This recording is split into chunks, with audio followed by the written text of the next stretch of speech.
Hey there, welcome to our Harkla YouTube channel. We're so happy to have you here with us. I'm Rachel. And I'm Jessica, and we are the Certified Occupational Therapy Assistants with Harkla. And today we're going to show you 10 really fun, super engaging activities using a scooter board. A couple of weeks ago, we launched a podcast episode with 5 activities. I think it was 5, I can't remember. 5 activities with a scooter board, and it was very popular and we got a lot of great feedback, so we figured why not take our favorite scooter board activities and turn them into a YouTube video so that way you can see exactly how to do these activities.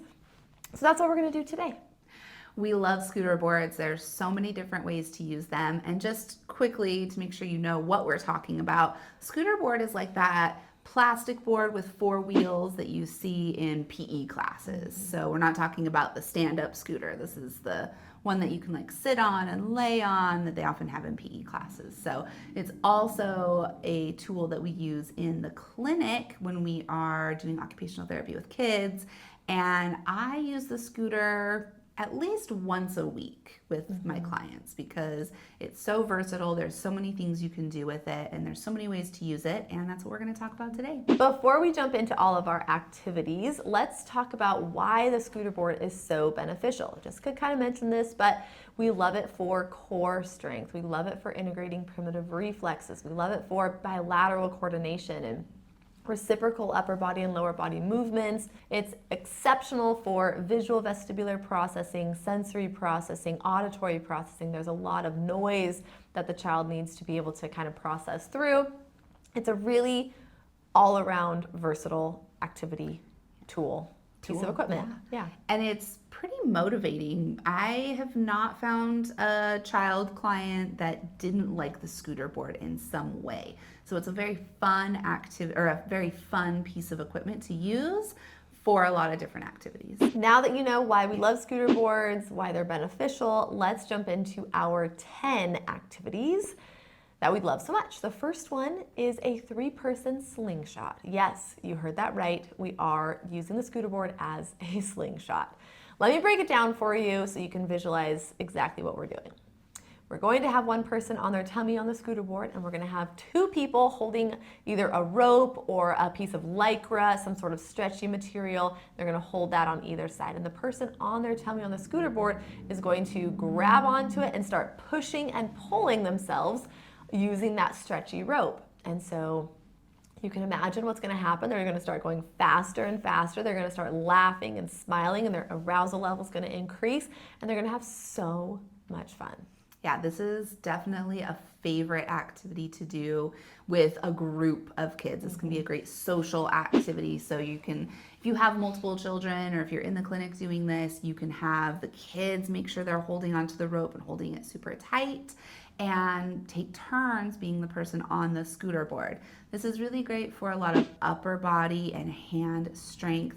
We're really working on that coordination and bilateral integration to use both arms to pull and push and keep their body in kind of like more of a straight line, because if one arm pushes or pulls harder than the other, they're going to be sideways. And so they really have to kind of figure out exactly how much force to use with both arms simultaneously. Another thing we like to do is add a visual chart to this activity. So once the child has gotten the hang of that push and pull and keeping their body on the scooter board, put a visual chart up in front of them at eye level, and as they are pushing and pulling, they can read across on the visual chart for an added, challenge, a really great multisensory activity. Yes. We love this activity. We love doing it ourselves, and the kids love trying to hold that stretchy rope, to hold it strong enough to, make sure we're not flying through the window. Yeah, super fun. Make sure that you're safe with this activity too. Make sure you're not doing it near walls where if a kid lets go on accident, they're not gonna slam into the wall. Yeah. So little disclaimer there, safety first.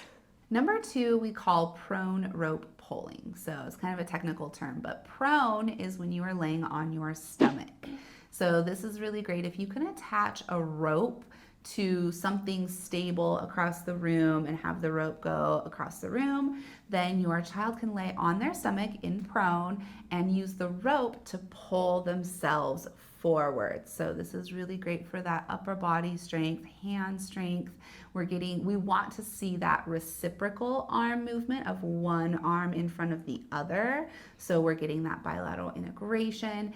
And kind of just like with our first activity, anytime your child is on their stomach on the scooter board, they have to work against gravity to keep their arms, their head, and their legs up off the ground. So we're working on some primitive reflexes as well as strength throughout the whole body. Piggybacking on that activity, we're going to turn over and lay on our back on the scooter board for what we call supine rope pulling. So we're going to work on the flexors. So they're going to be on their back and they're going to lift their head up, their legs up, kind of into like a bouncy ball position or a crunch position. And they're going to use that rope to pull them from point A to point B. So again, working on that reciprocal bilateral coordination.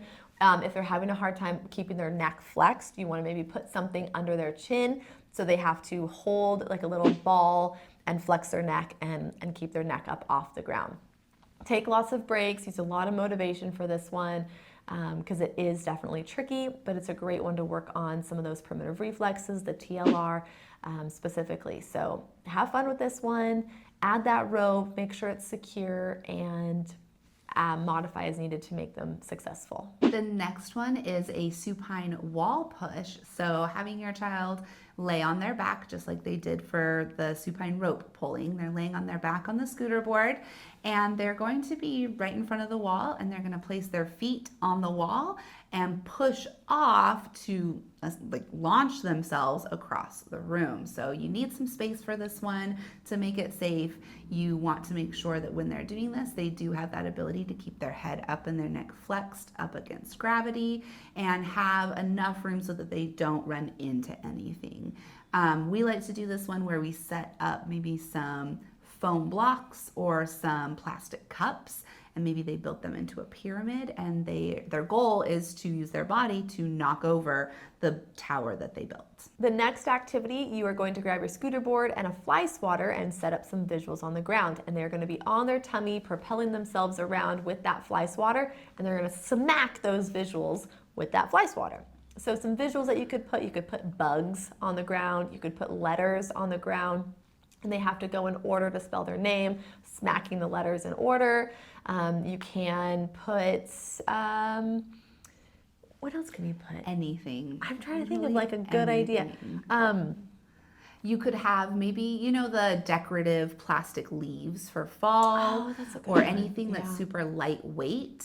You could actually put a piece of painter's tape on the fly swatter, and when they smack the leaf or the lightweight item, it actually picks up the item.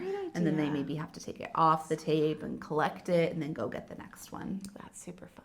I don't know, using fly swatters are extremely motivating for kids. I don't know what it is about it, but they love them. So however you can get them engaged with something that's exciting for them. And you're working on moving in different positions as well. So they're getting a lot of head position changes, a lot of visual stimuli as well. So it's a great multi-sensory activity in and of itself. The next one doesn't really have a name. I was just trying to think of a name for it. There's not really a name. So it's supine gathering items from either side. So I'll just describe it.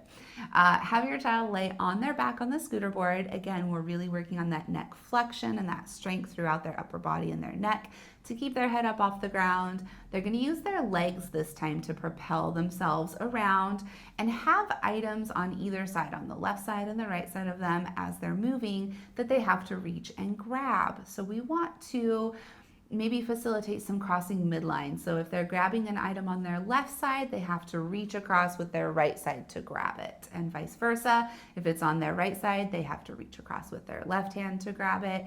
And again, they're staying in this flexed position on their back, using their legs to propel themselves. So we're working on a lot of core strength, coordination, and then reaching and grabbing items. We're also working on some primitive reflexes. Anytime we are in that supine position and our head turns to one side, we're going to be targeting some different primitive reflexes with that. Yep. The next one, we're actually going to be sitting on the scooter board and moving our body with our feet. So you can push and pull, go backwards and forwards, and we're going to be playing balloon volleyball simultaneously. So you can either just use your hands to smack the balloon back and forth. You could use a fly swatter. You could use both hands holding a paper towel roll or a rod, a light baseball bat. whatever you can use, they have to use both hands to hit that balloon back to you. This is a great position to work on the core strength. It's a great position to work on like the heel positioning. So if you're working with a kiddo who maybe toe walks, having them push themselves with their heels on the scooter board is a great activity to work on some of that stretching and positioning that is required for a successful, walking pattern, and it kind of stretches those muscles and tendons. So it's a great activity all around, super fun.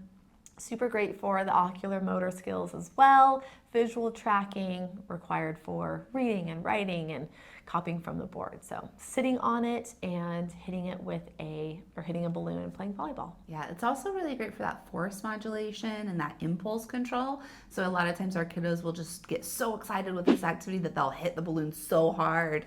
And so really working on slowing down and controlling how much force they use to hit with the balloon is a great way to work on that. Mm-hmm. The next one is a super fun one for maybe gathering puzzle pieces or some other game pieces. You're going to spread out all of the, we'll say puzzle pieces for this. We'll spread out all of the puzzle pieces around the floor, and your child is going to put their hands on the scooter board and essentially do like a bear walk. So they're using their feet and they're up in that bear walk position to go around the room and gather the pieces onto their scooter board. So this is really great to get the head into a different position. We're working on a lot of upper body strength and then some coordination by having to coordinate their upper body and their lower body in this like modified bear walk position. If you're working with a child or you have a child who's a little bit older and you want to work on some core strength that maybe isn't as game-like, or I don't know. I like the games, but if you're working with a teenager who needs to work on their core strength, you can do like an ab roller with the scooter board. So you can have their knees on like something soft, and then you can have them hold on to the scooter board and extend it out, keep their body in a good position, and then pull it back. So you can do a couple of reps with that, kind of simulating an ab roller. Then you can have them turn around and put their feet on the scooter board, kind of like they're in a plank position or they're about to do a push-up. They've got their arms flat on the ground, and then they can extend their legs and then tuck their legs to their chest while their feet are on the scooter board. So it's a great way to work on the core strength, great way to get that six-pack that they're so desperately, searching for. I don't know. But using a scooter board as an ab roller, super fun. Actually, it's not fun. It's really hard. It's so hard. Make it fun. Figure out a way to make it fun, yeah. You want to make sure that you have good form accuracy when you are doing this activity. So you don't want their back to like dip under, and you want their back to be nice and straight. You want their arms to stay nice and strong. You don't want them to hyperextend their arms and their elbows. You want to make sure that they just are having good body mechanics throughout this activity, because it is tricky. Modify these, go down to their knees if needed, go onto their elbows for the ones where their legs are on the scooter board, and just hold a position. Just focus on holding a position to start. Our last one is going back and using the rope that we used before that's attached to, a secure spot, and you pull yourself. And this time you're going to have the child be in a tall kneel on the scooter board.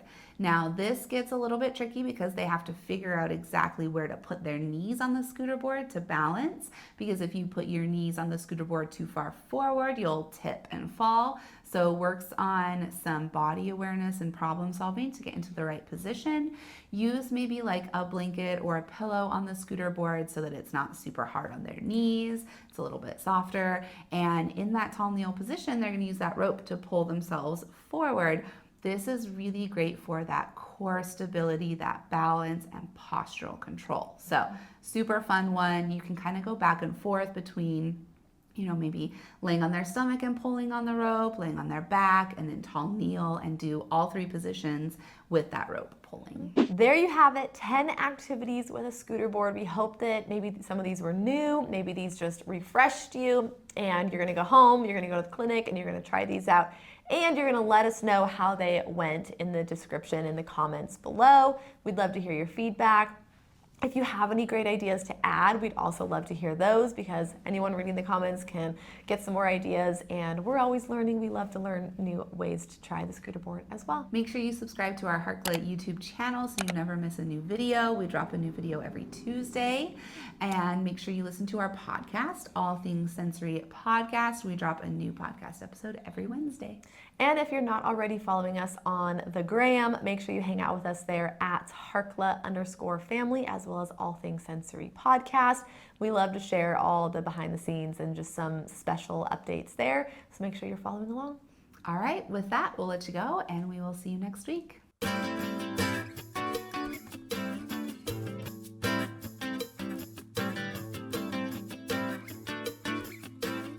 Hey everyone, not everyone. Hey there, welcome back to, oh wow, I almost said All Things Sensory.